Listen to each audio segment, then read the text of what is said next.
Bonjour, c'est Philippine. Je suis heureuse de vous retrouver pour ce nouvel épisode du podcast Chance. Si vous ne nous connaissez pas encore, Chance accompagne celles et ceux qui en ont besoin à trouver la voie professionnelle qui est faite pour eux et à trouver leur juste place dans le monde du travail et dans le monde. Quel est le sens que je veux donner à ma vie pro ? Quel est l'endroit où je me sens bien et alignée avec qui je suis ? Dans chaque épisode, j'interviewe une personne, connue ou pas, qui nous raconte et nous partage son parcours, ses questionnements et comment elle a réussi à dépasser ses peurs, à saisir les opportunités et les rencontres que la vie a mises sur son chemin, à les provoquer aussi, pour arriver là où elle en est aujourd'hui. On dit que la chance, c'est un mélange de préparation et d'opportunités. Et chaque épisode vient, je crois, l'illustrer. Pour ce nouvel épisode, je suis heureuse d'accueillir Marie-Louise. Marie-Louise aime se présenter en disant qu'avant Chance, elle était clerc de notaire et qu'après Chance, elle est clerc de notaire.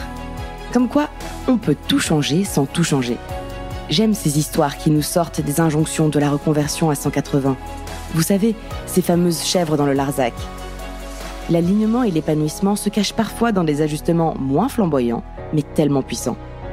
Marie-Louise nous raconte. Vous écoutez Chance, le podcast qui défend l'égalité des chances professionnelles et le droit de se réinventer.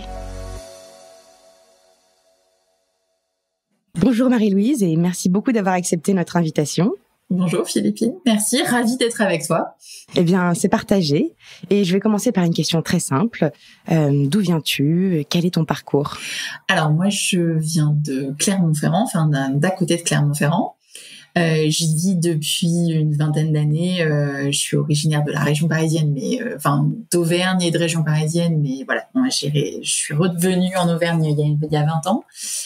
J'y vis avec mon mari, mes enfants, etc. Et moi, je suis clerc de notaire. Donc, c'est un métier qui est tout sauf une vocation. J'ai fait plein de choses avant d'arriver à l'école de notariat. J'ai un bac littéraire. Parce que je suis passionnée d'histoire et de littérature depuis que je suis toute petite, tu vois. L'intello à lunettes à 10 ans avec un gros roman sur les genoux, c'était moi. Donc voilà, moi j'adore l'histoire, j'adore les lettres, donc j'ai fait un bac L. Comme j'étais très bonne à l'école, j'ai suivi bien gentiment et bien correctement les différentes injonctions qu'on m'a faites à l'issue de ma terminale et de mon bac avec mention en me disant « Non, mais toi, t'es faite pour la prépa ». Donc en fait, alors que j'avais très très envie tout au fond de moi de rentrer dans une école d'art, tu vois. Je voulais faire des arts appliqués. Mais bon, j'ai été très bonne élève, j'ai suivi. Et donc je suis rentrée en prépa, j'ai fait une prépa Cagne. Et puis ensuite, j'ai fait des études d'histoire et de droit parce que j'ai jamais su choisir. Je suis quelqu'un d'extrêmement curieux, donc j'ai jamais su choisir.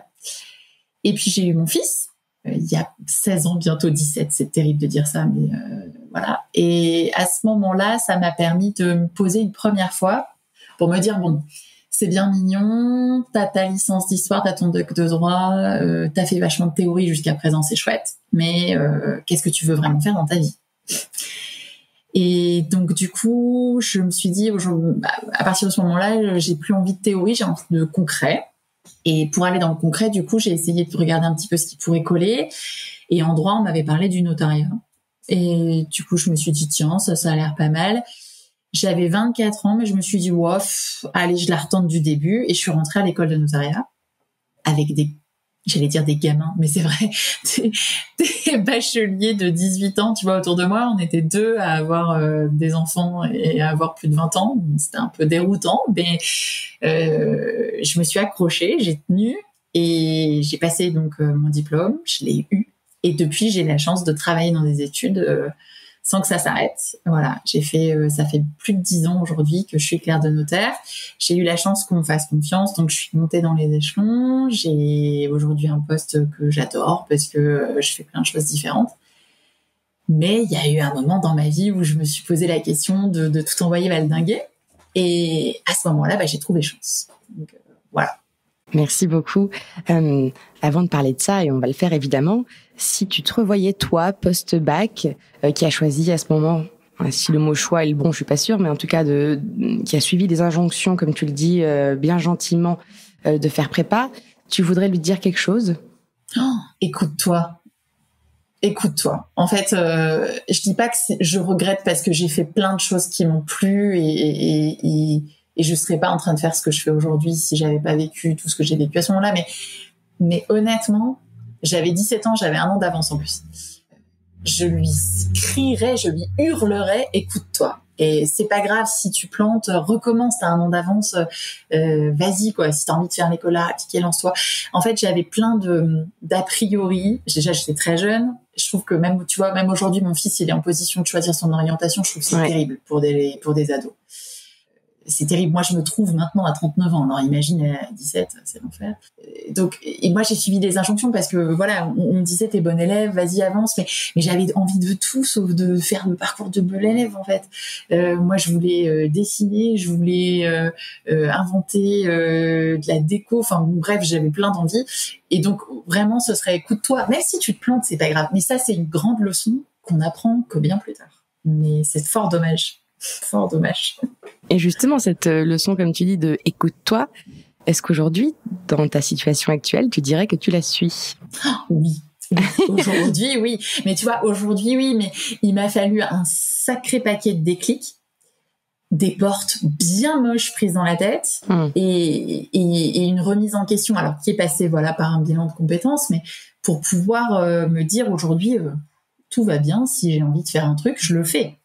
Ça veut pas dire pour autant que je prends pas en compte les impératifs matériels, les impératifs économiques, des besoins que j'ai et qu'il faut que je satisfasse, mais pour autant, je m'écoute. Chose que j'étais pas du tout capable de faire quand j'étais plus jeune, et même, tu vois, rien qu'il y a 5 ans, j'étais pas capable de me dire non mais si, tu peux le faire, ça va, le monde ne va pas s'écrouler. Donc oui, aujourd'hui, oui. Et pourquoi t'étais pas capable de le faire? Est-ce que c'était des peurs, des angoisses? Ouais, c'était des peurs, c'était des biais terribles. Moi, je le redis, j'étais une bonne élève, et donc j'ai ce terrible symptôme, tu sais, du non mais t'as pas fait tout ça pour ça. Non mais il faut poursuivre. Tu te prends des portes, oui, mais tu vas y arriver. Et puis ouah, si je dévie de la ligne juste une seconde, mon Dieu, qu'est-ce que je vais faire? Et puis tu sais, c'est très basique, mais c'est très vrai. Il y a aussi des impératifs économiques. Moi, j'ai 2 enfants, j'ai un mari, j'ai la chance d'avoir un mari qui travaille, et voilà. Mais je veux dire, j'ai besoin aussi de bosser, j'ai besoin d'avoir un certain niveau de vie. Et je dis j'ai besoin, j'assume complètement le fait que voilà, j'ai besoin d'avoir un certain montant de rémunération pour me sentir, tu vois, bien dans mes pompes, bien dans la façon dont je vis, et pas dépendante de mon mari ou d'autres choses pour manger. Et donc, du coup, j'avais la trouille, tu vois. Je me disais, oh, si je fais ça, mais ça passera jamais. Ou si je fais ça, je vais... Quelque part, il y avait une notion aussi, tu sais, de déchoir du statut, quoi. Moi, super bonne élève, et puis moi, avec un certain statut social, oh là là, cata, où est-ce que je vais, qu'est-ce que je fais? C'est, tu vois, mais c'est plein de peurs et plein de biais qui sont très ancrés, parce que c'est ce que je te disais, moi j'ai toujours entendu petite, t'es bonne en classe, donc il faut que tu fasses ci, t'aimes lire, donc fais ça, ouais mais toi t'es une intello, donc on va pas te mettre au volet, enfin tu vois, il y a plein de prismes comme ça, plein d'idées reçues. Des croyances limitantes. Ouais, des croyances limitantes, je cherchais le mot, mais c'est ça, des croyances limitantes que t'intègres en fait, tu t'y penses même plus, tu vois, tu dis non, tu dis que t'as la trouille, et tu sais même plus pourquoi, mais en fait, c'est tellement ancré qu'au final, oula non, c'est pas fait pour moi. Alors que rien n'est jamais figé, et voilà, mais c'était principalement ça, ouais. J'ai été très, très marquée par ça. Et comment t'as fait justement pour dépasser cette paralysie liée à ces croyances et ces peurs et ces biais, comme tu dis? Il y a eu notamment un épisode professionnel. Alors, il y a eu toute une série d'expériences professionnelles qui ont fait que petit à petit, quand même, je me disais, mais ouais, alors est-ce que là, je suis pas assez, ou est-ce que je suis trop? Mais tu vois, je sentais qu'aux entournures, ça gênait un peu. Il y avait des choses de dites, des trucs de faits qui étaient pas terribles. Puis un jour, je me suis vraiment pris une grosse porte. Un client qui a complètement remis en cause toute la façon dont j'avais géré un dossier, alors que j'avais honnêtement rien à me reprocher, et d'un coup je me suis pris voilà, et puis j'ai pas du tout été suivie par ma hiérarchie, et là je me suis dit ok ma vieille, tu peux essayer d'être hyper bonne, hyper douée, tu vois, hyper bonne élève, hyper gentille, hyper bonne fille, au final ça te rapporte pas grand chose, si ce n'est que le jour où il y a un souci, on te tire le tapis sous les pieds, tu vois, on fait ah, c'est pas moi, c'est toi. Et alors ça, combiné au fait que vraiment, j'étais plus à l'aise avec la façon dont je faisais ce boulot. Et puis, tu sais, bon, il y a l'histoire de l'âge aussi. Il y a un moment dans ta vie où tu te dis, bon, super, j'ai coché des cases, mais finalement, est-ce que ça me remplit, tu vois? Est-ce que vraiment tout ce que je fais aujourd'hui au quotidien, je peux en être fière? C'était ça qui me posait question. Je me disais, est-ce que si je regarde en arrière, ouais, voilà. Est-ce que si t'arrive un truc là maintenant, est-ce que tu vas pouvoir dire, ok les gars, j'ai pas de regrets, j'ai fait des trucs, et moi j'avais vraiment plus la sensation d'être alignée avec ça. Et du coup, j'ai cherché quelque chose qui puisse me solutionner. Ça a pas été immédiat, tu vois. Ça a pris du temps. Ça aussi, je pense que c'est important de le dire, ça prend du temps, tu vois. Tu te prends une claque, tu t'en prends une autre, t'intègres, tu digères, t'essaies d'autres trucs. Moi, j'ai changé de boulot, je suis allée voir ailleurs. Bon, bah non, les mêmes portes, les mêmes ennuis. Bon, bah non, j'ai retourné, j'ai dit, bah allez, bon, si on y retourne. Et non, toujours pas. Et puis, il y a un jour où tu te prends par la main. Tu te dis, bon, allez, maintenant ça suffit.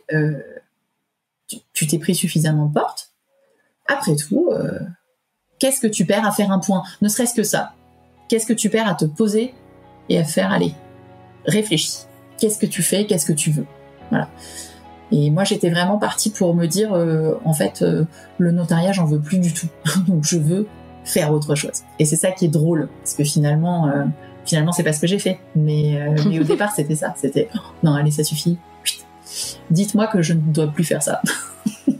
Ah oui, c'est ça qui est amusant, c'est que tu racontes dans une autre vidéo que tu as commencé ton parcours chance avec l'idée assez ferme finalement que tu voulais démissionner, changer de travail. Et ça n'est pas ce qui s'est passé. Alors, comment s'est fait ton cheminement au final? Comment est-ce qu'on arrive vers un rechoix qui finalement nous correspond mieux que ce qu'on pensait? C'est tout un travail et c'est tout un travail avec ma coach Laura et puis avec le parcours chance. C'est qu'au final, on prend pas les choses de façon frontale. On te dit pas, on est là, on va tout révolutionner. Non, on te dit, ok, on fait un point. Et Laura, qui a été très importante pour moi, dès la première séance, elle m'a dit, ok, bon, t'es remontée, t'as l'air parfaitement déterminée, super, pas de problème, je l'entends, je l'écoute, mais finalement, on va d'abord recommencer par la base. Qu'est-ce que t'aimes? Qu'est-ce que tu veux? Et en fait, on a vachement travaillé là-dessus. On a travaillé sur ça, sur ce que je voulais, quels étaient vraiment mes objectifs, mes envies, mes rêves, bien sûr. On en a tous des trucs. Moi, je rêve d'être romancière, d'avoir mon bureau face à la mer avec un mug de thé délirant. J'adorerais ça, tu vois. Écrire un concours en claquant des doigts et c'était mon rêve absolu, tu vois. Donc génial. Donc Laura, elle m'a fait ouais, super, très bien, mais pas de problème, on va creuser. Et là, tu te dis, elle m'a vraiment dit que je vais creuser. Bon, d'accord, creusons. Sauf que le bureau face à la mer avec un mug, c'est bien mignon, mais au final, tu sais ce que je disais tout à l'heure, mes aspirations autres, qui sont une certaine forme de reconnaissance, l'envie d'avoir un salaire qui tombe tous les mois aussi, tu vois. Est-ce que ça, c'est compatible avec mon rêve? Alors, on te demande pas de remettre le rêve non plus complètement off. Hein. Peut-être qu'un jour je serai face à la mer et que vous entendrez parler de moi sur une émission littéraire connue. Mais pour l'instant, c'est pas le cas. Donc voilà. Et en fait, c'est ça qui m'a emmenée petit à petit. Parce qu'en fait, elle m'a dit, mais t'as des rêves, t'as des envies. Mais en fait, qu'est-ce qui t'empêche de le faire là tout de suite? Mais même là tout de suite maintenant, Marie. Qu'est-ce qui t'empêche là tout de suite, quand tu sors du bureau, d'aller écrire ton roman? Rien. Et t'as envie d'être peintre, qu'est-ce qui t'empêche là tout de suite maintenant d'aller peindre? Rien. Et en fait, tu sais, à débloquer des trucs comme ça d'un coup, tu te dis, mais en fait, c'est pas mon boulot que je supporte plus, c'est la façon dont je le fais qui m'insupporte. Et en fait, là où je peux être acteur, c'est que moi, je peux déterminer que mon boulot, je le fais comme ça, avec des horaires comme ça, que j'y injecte ma personnalité, mon caractère, que j'ai envie de faire ça et pas autre chose, et que quand j'ai la chance, parce que j'ai la chance d'avoir des horaires de bureau, quand je sors à 6 heures du soir, qu'est-ce qui m'empêche de prendre un bouquin, d'aller me poser à un endroit et de faire d'autres choses? Qu'est-ce qui m'empêche d'aller peindre, de reprendre mes stylos? Tu vois, maintenant j'ai plein d'autres projets annexes à côté. Et au final, est-ce que ça me remplit? Bah ouais, ça me remplit. Et tu sais, j'avais aussi, et c'est très drôle parce qu'on en avait parlé avec Laura, ce petit complexe un peu nouille. Tu sais, je te disais, quand j'étais plus petite, j'étais la petite nana à lunettes avec le gros bouquin. Et je trouvais que clerc de notaire, c'était pas shiny, tu vois, comme métier. C'était pas super sexy. Et donc, je me disais, purée, je suis en plein dans le cliché de la nana avec les lunettes et tout. Et je me disais, en fait, moi, j'ai envie d'autre chose, tu vois. Alors, je vais vraiment tout te dire, mais moi, j'étais une grosse fan de Top Gun quand j'étais gamine. Et tu vois, il y a eu un moment dans ma vie où je disais à mes parents, je veux être pilote de chasse. Alors mes parents me regardaient, ils me disaient, oui, bien sûr, pas de problème. J'étais nulle en maths, voilà, bon, bref. Mais en fait, il y a toujours eu cette dualité en moi, tu vois, le côté très bonne élève, machin, et puis le côté, non, mais moi, j'ai envie de péter des codes, porter une combi, des lunettes très bannes, et d'aller au volant d'un F14, tu vois. Et en fait, Laura, elle me dit, mais en fait, arrête avec tes complexes. T'es clerc de notaire, ça te va bien parce que t'es littéraire, t'es unique. Et alors, ouais, le problème, y a pas de souci avec ça. Mais par contre, si t'as envie d'aller conduire des jets après 6 heures du soir, vas-y. Alors, en l'occurrence, je ne suis pas allée prendre des cours de pilotage. Encore que, c'est pas dit que ce soit pas dans ma to-do list. Mais, je finirai jamais comme Top Gun, tu vois, c'est sûr, je n'irai pas finir comme Tom Cruise. Mais, tu vois, c'est ça, en fait, mon déblocage. Elle m'a dit, mais, ta personnalité, elle est ce qu'elle est. Introduis-la dans ton boulot, et puis go. Et en fait, le changement, il s'est fait comme ça, tu vois. Moi qui avais des rêves hyper pointés, elle m'a dit, mais super, vas-y. Et en fait, tu lèves les freins, et tu te rends compte que ton boulot, en fait, c'est ton boulot. Moi, il y a plein de choses que j'adore dans mon boulot. Et qu'au final, c'est juste la façon dont on le fait, le problème. Et du coup, tu vois, à la fin de chance, j'ai changé de boulot. Enfin, j'ai changé d'études. Je bosse dans une étude où là, vraiment, je m'épanouis parce que je fais ce que je veux, comme je le veux, parce que j'ai la chance d'avoir la confiance de mon patron et de gérer comme j'entends certaines choses. Et puis d'avoir du temps, je fais d'autres trucs. Voilà. Parce que tu parles d'introduire ta personnalité dans ton boulot, et c'est très important et intéressant. Et tu nous as parlé de le faire notamment via le fait de choisir tes horaires et de faire des activités annexes à côté, comme la peinture ou autre. Mais est-ce qu'il y a aussi une façon d'injecter sa personnalité, tu as aussi utilisé ce terme, dans les horaires de, tu vois, toute ta journée au boulot? Tu peux nous parler de ça aussi? Ah oui, bien sûr. Que ce soit pas, tu vois, juste un à côté, quoi, finalement, où tu sors et tu... Tu vois, moi, mon quotidien, il est de rencontrer des gens et de faire des dossiers à des moments clés d'une vie. Un notaire, un clerc de notaire, ça intervient quand tu achètes une maison, quand tu fais un contrat de mariage, quand tu as une succession, quand tu fais une donation, bref. J'ai toujours refusé de remettre l'humain que ça implique derrière mon boulot. Moi, je suis quelqu'un d'extrêmement sensible, d'extrêmement extraverti, ça s'entend, ça se voit. Un petit peu. Et je sais pas faire mon boulot en faisant la tronche. Ça n'existe pas, j'y arrive pas. Je peux avoir passé une très mauvaise nuit, avoir des problèmes perso comme tout le monde, mais j'estime que je passe 8 heures avec des gens, je vois plus mes collègues de boulot que mes enfants. Si c'est pour faire la tronche, ça sert à rien. Donc, je considère que je peux faire mon boulot dans la joie et la bonne humeur. Donc, tu vois, déjà concrètement, je suis pas quelqu'un qui fait de la tronche au bureau. Donc là, j'arrive, coucou, je suis là. Et ensuite, quand je reçois mes clients, alors sachant que moi je le fais dans le courant d'un dossier, mon patron lui le fait de façon plus solennelle, mais moi je le fais dans le courant d'un dossier, je les accompagne dans le dossier, je le fais avec toute mon empathie.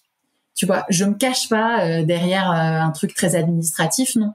Quand ils ont besoin de conseils, je le fais. Quand ils ont besoin d'être écoutés, je l'écoute. Quand ils ont besoin que je les vois entre deux parce qu'ils ont besoin que je les vois, je le prends le temps, tu vois. Je cale un rendez-vous téléphonique. Je traite mes dossiers comme moi je suis, c'est-à-dire je le fais en marrant quand il faut se marrer et parce que j'aime bien ça. Et puis quand c'est des dossiers un peu plus sensibles, je le fais en mettant toute mon écoute au service de ça, tu vois, parce que moi j'aime ça, c'est l'humain, c'est ce que je préfère, c'est ce que j'aime dans mon boulot, et que quand il faut prendre 20 minutes pour consoler quelqu'un parce que la succession dans laquelle je suis c'est dur, c'est difficile pour lui, je le fais. Quand j'ai besoin de déstresser des primo-accédants parce qu'ils achètent leur première maison qui sont comme ça, je balance ma petite vanne et ça avance et ça m'arrange et ça va mieux. Je consacre du temps à ça. Tu Tu vois, je suis pas capable de faire mon boulot qu'en faisant des actes, parce que je suis pas comme ça. J'ai des collègues qui le font et ça va très bien. Mais moi, c'est ma façon à moi, comme tu dis, de faire mon boulot, d'injecter ma personnalité dans mes 8 heures de taf. C'est en le faisant, en étant ce que je suis, c'est-à-dire une fille entière. Et même des fois, tu sais, je pleure avec les clients. Je suis quelqu'un, tu pleures devant moi, je pleure. Donc du coup, il y a des fois, voilà, je suis pas, les gens le sentent, les gens le voient. Je me mets pas de masque. Et même quand je reçois des clients dans un cadre plus carré, plus solennel, voilà, parce qu'il faut que je fasse des choses de façon plus carrée, je le fais toujours en mettant au maximum les gens à l'aise. Je sais que c'est pas des moments faciles. J'essaye d'être à l'aise avec ça. Ça m'empêche pas, et tu vois, c'était tout mon problème au départ. Ça m'empêche pas d'être hyper sérieuse, hyper carrée, hyper rigoureuse, parce que c'est des choses que je dois être dans mon boulot. Alors même qu'en plus, dans la vraie vie, je le suis pas forcément. Mais je veux dire, tu vois, dans mon boulot, je suis hyper carrée, hyper rigoureuse. Mais je fais les choses aussi à ma sauce. Et c'est comme ça, voilà. Donc oui, dans mes 8 heures de boulot, voilà, je l'injecte. Mais tu t'éclates aussi dans tes 8 heures et pas uniquement à côté quand tu écris, quand tu peins. Non, bien sûr. Non, bien sûr. Mais tu vois, j'ai un bureau rempli de trucs tous plus bizarres les uns que les autres. Mes collègues, elles se marrent. Enfin, tu vois, voilà, genre quoi? Je suis encore une fois pas capable de faire la tronche en plus. Donc, tu vois, je sais pas bosser dans un environnement trop stressant, trop nerveux. Je l'ai vu. Tu vois, ça, c'est une des grandes leçons que j'ai tirées de mes expériences, c'est que je suis pas capable de bosser dans des environnements comme ça. Donc, voilà. C'est comme ça que... Donc, si tu me vois passer dans le bureau en chantant les lacs du Connemara, c'est normal, c'est moi.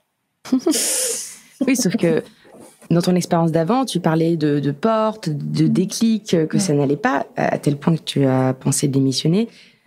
Comment tu as fait pour retrouver ça au quotidien? Bah ça, c'est un vrai travail.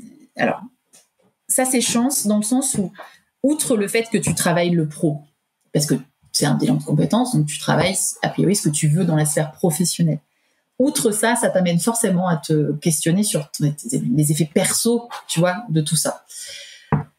Moi, je pense que le pro et le perso, c'est intimement lié. C'est-à-dire que pour moi, je suis ce que je suis au boulot, ce que je suis chez moi, voilà. Et en plus, j'ai un boulot qui ne s'arrête pas à la porte de l'étude. J'emmène forcément mes dossiers avec moi. Les premières années de mon boulot, j'en rêvais la nuit, j'en cauchemardais la nuit. Et encore maintenant, aujourd'hui, quand tu me réveilles à 2h du mat, pendant 1 heure, t'as les dossiers qui tournent. Bon, il y en a qui ça fait peut-être pas ça, mais moi, je suis pas capable de faire l'arrêt. Tu vois, c'est en ça que j'aurais jamais pu être médecin, par exemple. Tout ça, ça infuse, et quand Chance te pose certaines questions, te renvoie à certaines choses, et bah du coup, tu te dis, mais au final, tout ça, c'est très mélangé, ça se fusionne. Et ben on va importer ça dans mon boulot. Enfin, tu vois, c'est un mélange. Chance, ça a cette incroyable, à mon avis, capacité de te faire réfléchir à la fois sur le sens que tu veux donner à ta vie professionnelle, mais plus largement au sens que tu donnes à ta vie en général. Ça a ces implications-là. Et donc, du coup, bah, tu te mets à te dire, OK, j'ai pris des portes, ça me va pas. Bon, super. Tu sais, tu mets sur une page, quoi. Tu te dis, bon, alors attends, là, ça, c'était pas bon, ça va pas, ça va pas. Tu reprends tes objectifs sur Chance. Tu te dis, attends. Parce qu'en plus, c'est hyper... moi, j'ai trouvé ça hyper rigoureux, tu vois. J'y ai retrouvé un peu du droit. Tu vois, très, très structuré. Moi, j'ai besoin d'être structurée. J'ai besoin qu'on m'aide à l'être parce que je ne suis pas de nature. Donc, comme c'est hyper structuré, moi, j'avais un cahier, je l'ai toujours, dans lequel j'avais tous mes trucs, clac, clac, clac, clac. Et bah, en fait, tu structures ton travail, tu structures ta pensée, tu te dis, OK, ben là, tel truc, tels objectifs. Bon, bah, allez, go. On essaye, on verra bien. Et puis, perdu pour perdu, ça marche. Et est-ce que tu pourrais nous donner un exemple, par exemple, bravo. Est-ce que tu pourrais nous donner un exemple d'un moteur ou d'une envie que tu as redécouvert via le parcours Chance et que tu as pu intégrer dans ton travail, une nouvelle activité que tu n'avais pas faite avant?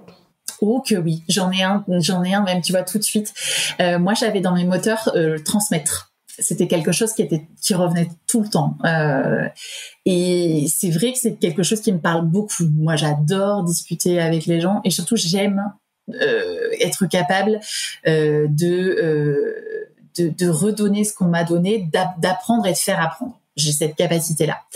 je m'étais posé la question dans mon parcours personnel de devenir prof. Tu vois, c'était quelque chose qui était venu.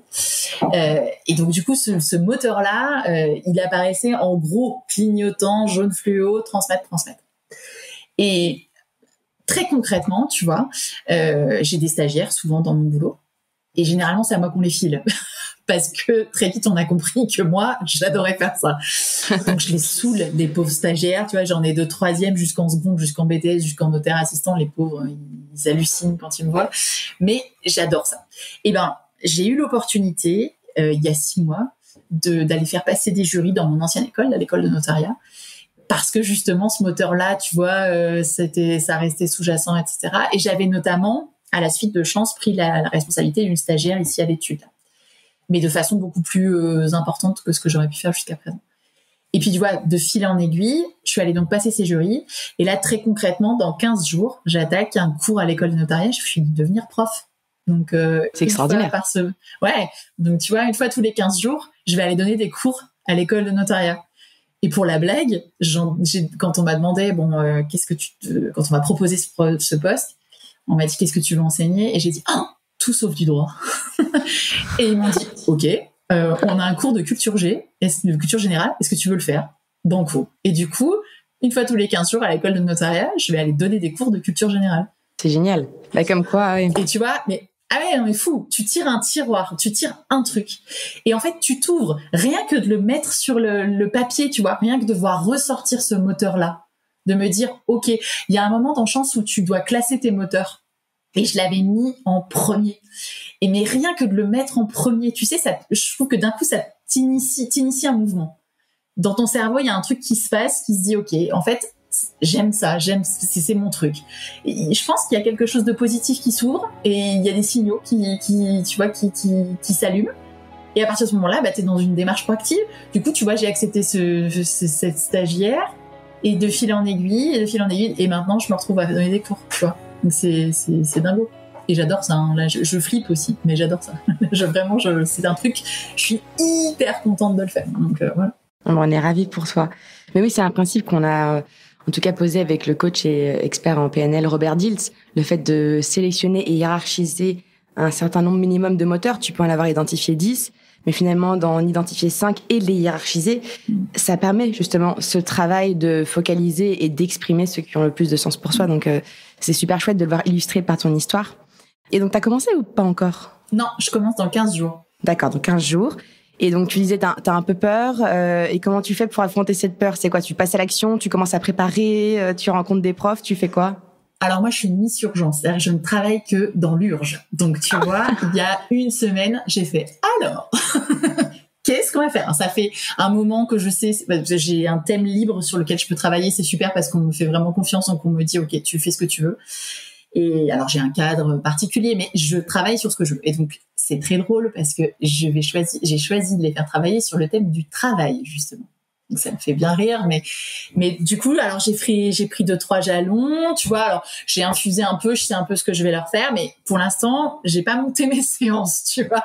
Donc hier, parce que je fais ça à chaque fois, hier j'ai regardé un truc, j'ai fait ah oui quand même. Bon, va peut-être falloir que je me lance. Et du coup, alors ce que j'ai fait, et ça c'est Chance aussi qui m'a appris à faire, j'ai regardé dans mon entourage s'il y avait pas une prof de lettres, une prof de français qui pouvait me faire un petit coup de main. Et j'ai appelé l'école de notariat, j'ai dit écoute, est-ce que t'as pas dans tes trucs? Si, attends, t'inquiète, je te mets en rapport avec une nana qui fait des cours de culture G dans une autre étude, dans une autre école. Ok, nickel. Et tu vois, je l'ai appelée. Et j'ai dit, est-ce que ça t'ennuie si on peut se voir, prendre un café? Mais ça, c'est truc Chance, tu vois. Est-ce que tu peux aller? Ah, mais pas de problème. Alors ça aussi, t'es toujours hyper surprise du retour des gens. C'est-à-dire que, en fait, les gens, ils demandent que ça, partager avec toi leurs expériences, leurs envies. Et donc, tu vois, cette nana, elle m'a dit, bah, pas de problème, on se voit. Donc, on se voit la semaine prochaine et on va pouvoir échanger ensemble et je vais pouvoir, tu vois, aider, monter un peu le truc. Donc là, tout de suite, ma trouille, elle existe et moi, et c'est quelque chose aussi que Laura m'a appris. La trouille, elle est là, elle t'aide à avancer. En fait, ma trouille, c'est mon garde-fou. Si j'ai la trouille, c'est qu'il y a quelque chose qui me fait peur, certes, mais il faut que je l'accepte et je l'analyse en fait et que j'ai peur. Pourquoi? Bon bah ok, bah je vais faire ça pour contrecarrer ma trouille. Et donc, j'ai la trouille, je sais qu'elle est là, tant mieux, à la rigueur. Tu vois, c'est un peu le trac de l'acteur avant la scène. Bon, elle est montée d'un cran la semaine dernière, du coup, j'ai dit, bon, ok, on va passer des coups de fil, on va faire des trucs. Donc, voilà, je prépare mes cours, je vais rencontrer des gens. C'est ça aussi qui m'éclate, tu vois, c'est que je vais pouvoir rencontrer des gens dans une sphère pro complètement différente de la mienne. Et ça va être génial. Donc, du coup, j'y suis presque. Si des étudiants m'écoutent, promis, tout est calé, tout est fait, vous allez souffrir, mais ça va. Voilà. Et tu parlais à l'instant d'avancer avec ta trouille plutôt que contre elle, parce que c'est un allié, un garde-fou, tu disais, qui te dit des choses et que tu voulais l'analyser. Et alors justement, si ça te dérange pas de te prêter à l'exercice avec moi, là, si tu analyses cette trouille aujourd'hui, qu'est-ce qu'elle dit de toi? Qu'est-ce qu'elle te raconte de tes besoins? Elle dit de moi que je suis quelqu'un qui n'est pas du tout confiance. Moi, ça, c'est un gros déficit que j'ai, c'est que j'ai pas confiance en moi. J'aimerais beaucoup, mais j'ai pas confiance en moi. Et donc, je suis très averse au risque, tu vois, parce que j'ai la trouille, parce que j'ai pas confiance, et puis en plus parce que je suis très grande angoissée. Et du coup, moi, la première chose quand on va me proposer un truc, c'est que je vais voir tous les scénarios les pires possibles. Je vois très bien. Donc, tu vois, genre, on m'a dit, bon, tu vas donner des cours à l'école de notariat. Oh, ok. Alors, imagine, il m'arrive un truc en pleine classe. Oh là là, ça va pas le faire. Oula, je dois faire 25 bornes en bagnole. Oh, imagine, je me plante en bagnole. Ou imagine, l'école de notariat est en flamme. Qu'est-ce que je fais? Enfin, n'importe quoi. Mais, tu vois. Mais c'est des scénarios catastrophes. C'est connu dans la peur, oui. En fait, ce que ça dit, c'est qu'effectivement, j'ai pas confiance. J'ai pas confiance parce qu'on n'a pas rempli, pour plein de raisons, mon réservoir de confiance quand j'étais plus jeune, et que j'ai un gros déficit à ce niveau-là, et que c'est vraiment un truc qu'il faut que je bosse. Et du coup, je bosse, tu vois. Je bosse. Mais en fait, le seul moyen de bosser ça, c'est de se lancer. C'est d'actionner, en fait.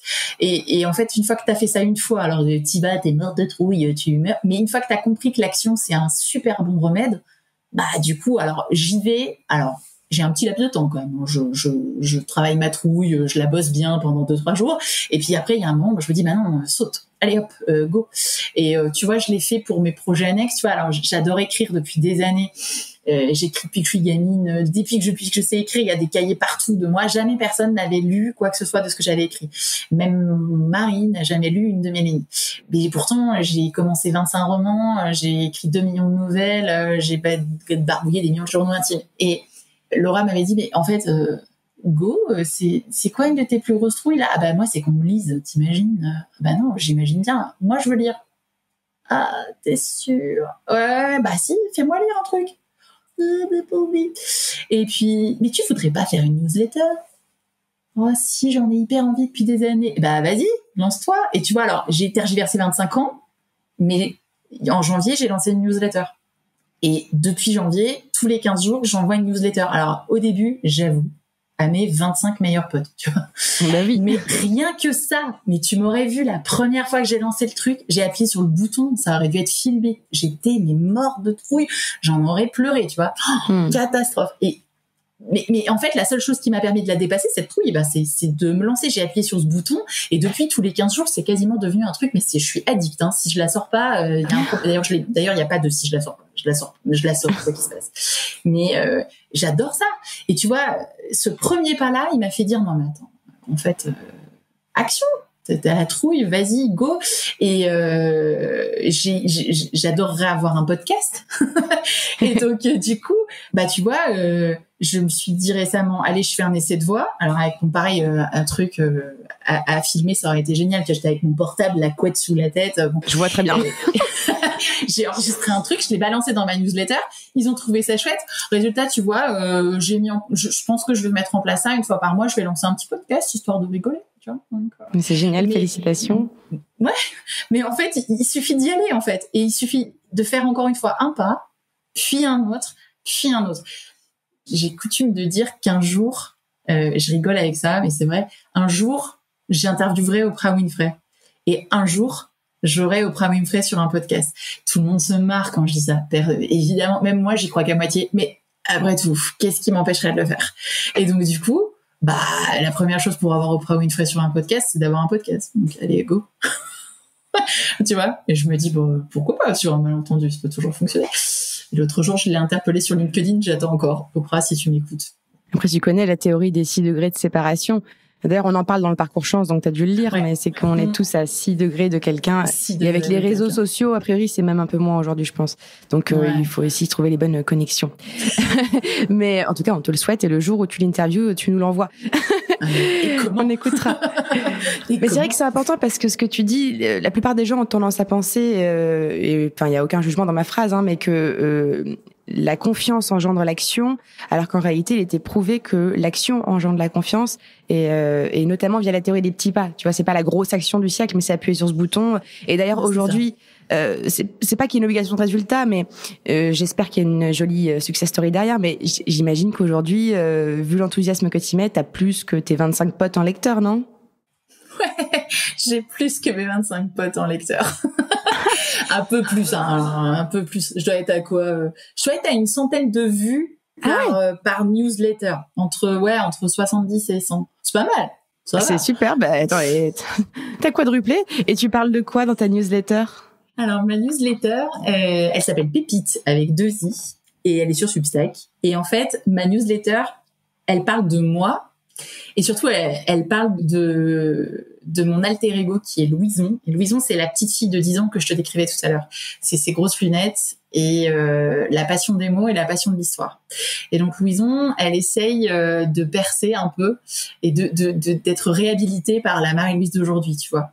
Parce que elle a été tellement planquée parce qu'elle trouvait ça pas sexy que finalement, elle essaye de sortir un petit peu. Et donc, en fait, le but de Pépite, c'est de raconter des histoires. Et donc, toutes les 15 jours, je raconte des histoires. Alors, je raconte mon histoire un petit peu, et puis je raconte des histoires. Ce que j'appelle l'histoire du soir, c'est-à-dire que je raconte sur un thème que je trouve, une petite histoire qu'on peut se raconter le soir, tu vois, comme quand on était gosse. Et ça peut être surtout, j'ai fait une petite série sur l'histoire de mes grands-parents, tu vois, par exemple. Et puis là, du coup, je renouvelle un peu le modèle. Là, en septembre, là, je fais saison 2 de Pépite. Et donc, je vais aussi axer Pépite sur l'amour des mots que j'ai. Moi, j'ai toujours dit à mes enfants que les mots, ça avait un sens et qu'il fallait y prêter énormément d'attention. Et que la façon dont on s'exprimait, les mots qu'on utilisait, ça pouvait être des armes, tu vois, ou au contraire des choses pour adoucir le monde dans lequel on vit. Et avec mon fils là, au printemps, on a mon mari, moi, et mon fils, on a eu une expérience pas très drôle, et on en a tiré la leçon qu'il fallait moi j'en ai tiré la leçon qu'il fallait qu'on apprenne aux gens aussi à s'exprimer. Et quand je vois la difficulté dans laquelle sont parfois certains adolescents, certains jeunes adultes, même des adultes, à exprimer ce qu'ils ressentent ou à utiliser des mots corrects, je me dis zut, moi j'adore ça, j'ai une facilité à écrire, j'ai la chance d'avoir ça, autant qu'on en profite. Et donc du coup, je vais me mettre à faire un petit lexique Pépite là. Je lance une petite référence en plus qui dit bah voilà, moi si vous voulez, je vous apprends à écrire et je vais vous apprendre à utiliser les mots. Donc je vais axer ça. Et alors je le lance là maintenant, mais alors attention, j'ai peur, mais j'y vais. En fait, mon but, c'est d'ouvrir une petite micro-entreprise là pour apprendre aux gens à écrire. Alors, je sais pas encore trop comment ça va se passer, mais mon but, c'est de pouvoir lancer une petite activité de coaching là-dessus. Et en parallèle, mon podcast, ce sera sur l'histoire avec un grand H.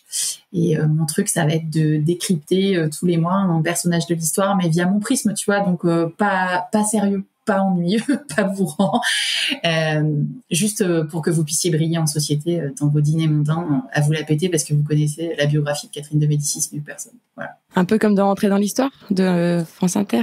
Certaines. Un peu, ouais. Un peu, c'est l'idée, ouais. Donc voilà. En fait, le but de tout ça, tu vois, il est, et on revient toujours au même, hein, il est de pouvoir m'éclater dans quelque chose, en ayant le moins de pression possible. Juste, moi, mes passions à moi, c'est la littérature, c'est les mots et c'est l'histoire. Et ben, pourquoi me priver, quoi. Donc, go. Donc, si je peux en faire profiter même 20 de mes potes, tu vois, je me dis que j'aurais au moins fait ça, quoi. Donc, en tout cas, moi, ça m'intéresse. Hein, j'adore l'histoire. Tu me l'enverras quand tu le sors. Eh ben, écoute, allez, go. Go. On pourra même le partager sur la bio du podcast Chance aussi, si ça intéresse certaines personnes. Avec plaisir. Donc, voilà. Et donc là, tu parles de cette micro-entreprise, donc c'est un futur projet hyper chouette. Et est-ce que à plus long terme, tu te projetterais d'aller vers un métier purement artistique? À plus long terme, oui, parce que ça reste un de mes rêves. Mais je vais te dire un truc.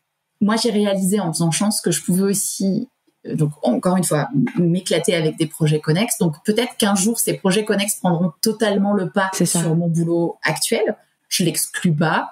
Je ne sais pas, et c'est même tout le sel du truc, tu vois, c'est que je sais pas. Donc peut-être qu'un jour effectivement je serai podcasteuse ou écrivain ou conférencière ou je ne sais trop quoi.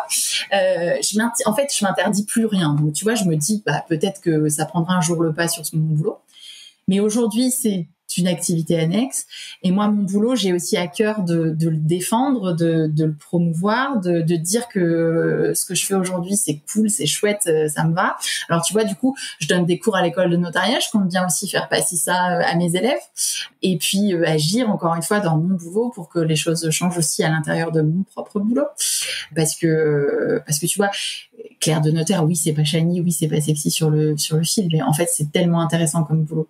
On a tous des idées reçues. Quand on dit notaire, on voit un vieux monsieur. Tu vois, j'ai encore demandé l'autre jour, mon fils, il voit un vieux monsieur avec un chapeau haute forme. T'as qu'à voir, c'est 19e siècle à mort, dans un bureau hyper sombre avec juste une petite loupiote et le gars prêt à vous bouffer et à vous prendre 10 000 €, tu vois. Et c'est tellement dommage parce que c'est tellement plus que ça, le notariat. Et donc, du coup, tu vois, je me dis, il y a de quoi aussi agir là. Donc, en fait, j'ai ces deux choses-là parallèles et je me dis, on verra bien quelle tangente ça prendra, tu vois. Et je veux pas choisir. Et tu vois, c'est ça qui est chouette aussi avec Chance. C'est qu'en fait, on n'a pas d'obligation de choix. Juste, on fait comme on veut, en fait, comme on en a envie, comme on le sent aujourd'hui. On peut ajuster. Et j'ajusterai effectivement, voilà, comme tu dis, en fonction du contexte, de mes envies, de mes 20 followers ou de mes 20 000, tu vois, du temps que ça prendra à droite, à gauche. Et en fait, on verra. C'est mouvant, ça se répète et ça évolue. Bien sûr. Et il n'y a jamais rien figé, en fait. Tu vois, j'ai 39 ans aujourd'hui, j'aurais jamais dit, tu m'aurais demandé à 17 ans, t'aurais pas dit que j'ai fait le boulot que je fais aujourd'hui. Tu m'aurais demandé à 30 ans non plus, d'ailleurs. Et tu me redemanderas peut-être à 50, et à 50 ans, je serai certainement pas là où je suis aujourd'hui. Ça, c'est une certitude, tu vois. Par contre, je sais que les choses changeront, il y aura d'autres choses qui viendront, et peut-être plein que j'aurais pas imaginé aujourd'hui et dont on se parle pas du tout là tout de suite. Mais oui. Mais c'est pas grave. Heureusement que c'est comme ça parce que, on a quoi, 40 ans, 45 ans de vie professionnelle devant nous. Si on devait tout savoir à l'avance ce qu'on fait dans les 40 prochaines années, mon Dieu, ce serait catastrophique. Moi, de mon point de vue, quelle horreur. Donc, voilà. Donc, on verra bien. Et tu parlais du cliché justement de ton métier. Chez Chance, pour nous, c'est quelque chose d'important justement de casser les fantasmes, les clichés et d'aller dans la réalité du partage de qu'est-ce qu'un métier. C'est pour ça qu'on fait la semaine des métiers en coulisses. Toi, si tu devais expliquer ton métier de façon assez succincte ici, parce qu'on arrive sur la fin de cet épisode malheureusement, tu dirais que qu'est-ce que tu adores, qu'est-ce qui est le plus difficile concrètement dans la réalité de ton quotidien? Ce que j'adore, moi, c'est ce que je te disais tout à l'heure, c'est d'être au contact des gens à des moments qui font qu'ils sont particulièrement vulnérables, ils ont particulièrement besoin qu'on les aide.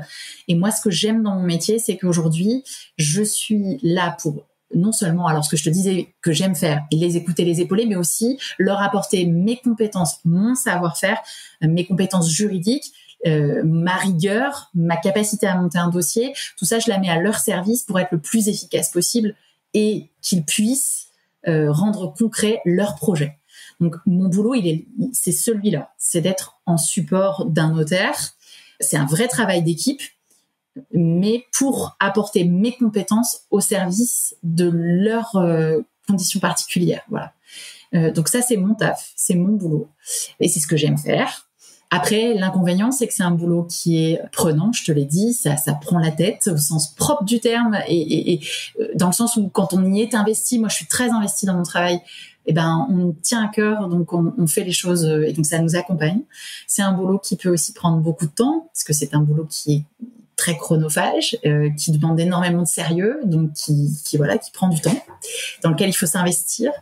Ça, c'est les gros inconvénients, peut-être, c'est que c'est un boulot au départ, faut pas compter ses heures, faut être là. Mais c'est un boulot en pleine mutation. C'est un boulot aujourd'hui. Il y a 40 ans, c'était, tu sais, le script avec la plume. Et on écrivait nos actes. Alors, il y a 40 ans, avec les machines à écrire, faut peut-être pas exagérer, mais peut-être pas exagérer. Le papyrus. Mais, tu sais, c'était vraiment un boulot de secrétaire. Mon boulot, c'est un boulot de secrétaire, d'abord et avant tout. Mais c'était vraiment un boulot on tapait les actes, on tapait les dossiers. Mais aujourd'hui, c'est bien plus que ça, parce que on a les actes authentiques électroniques, parce qu'il y a plein d'autres les mutations de la société. Et tu vois, c'est ça qui est génial, c'est que le notariat, ça accompagne les mutations de la société. C'est au cœur de ça, parce que quand tu te maries, parce que quand tu divorces, parce que quand tu perds quelqu'un de ta famille, voilà, faut qu'on soit là. Et donc c'est ça la force du notariat.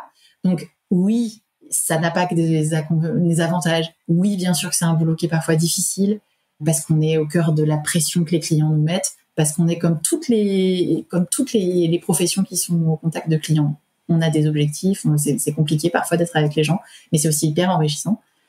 Donc voilà, c'est un boulot qui gagne à être connu. Voilà. Si le CSN veut que je fasse de la pub, on continue, il n'y a pas de souci. C'est convaincant en tout cas.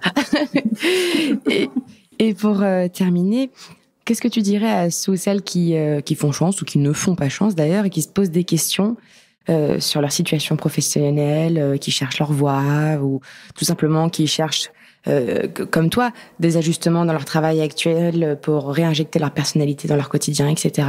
Qu'est-ce que tu leur dirais ? Posez-vous des questions, continuez de vous poser des questions. C'est hyper sain de se poser des questions.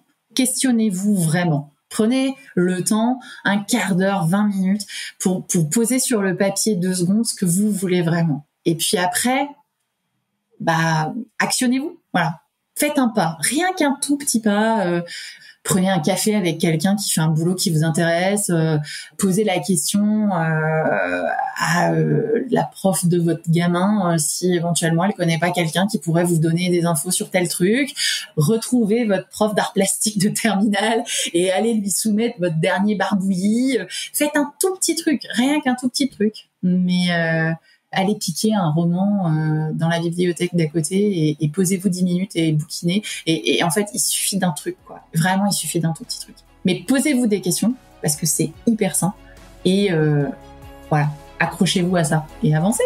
Merci, et merci encore pour ton temps et ton partage, Marie-Louise. Merci à toi, Philippine, c'était très sympa comme échange. Merci beaucoup. Merci. Merci d'avoir écouté Chance, le podcast qui défend l'égalité des chances professionnelles et la liberté de faire en sorte que son passé ne dicte pas son futur. Vous pouvez retrouver nos épisodes sur toutes les plateformes de podcast. Et si ce témoignage vous a plu, vous pouvez laisser des étoiles, m'écrire des commentaires et n'hésitez pas à en parler autour de vous. À bientôt.